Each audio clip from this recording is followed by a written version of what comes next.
जमीयत उलमा इस्लाम के सरबराह मौलाना फजलुर रहमान का बाजोड़ हमले में JUI के वर्कर्स कन्वेंशन के दौरान धमाके पर शदीद दुख और अफसोस का इजहार।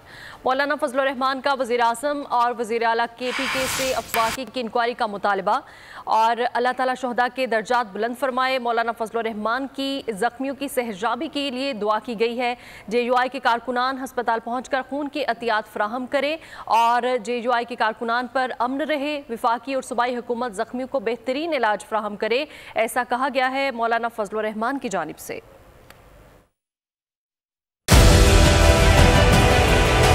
डिजिटल लोन स्कैम, आवाम को कर्जों के जाल में फंसाकर लूटने वाले भेड़िए बेनकाब। बोल की काविशें बारावर साबित हो गईं, ऑनलाइन कर्ज माफिया के गिर्द घेरा तंग हो गया है।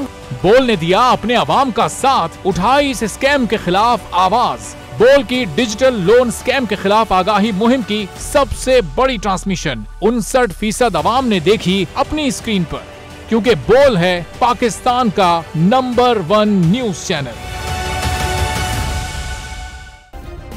सब्सक्राइब करें और बेल दबाएं ताकि कोई खबर रह न जाए।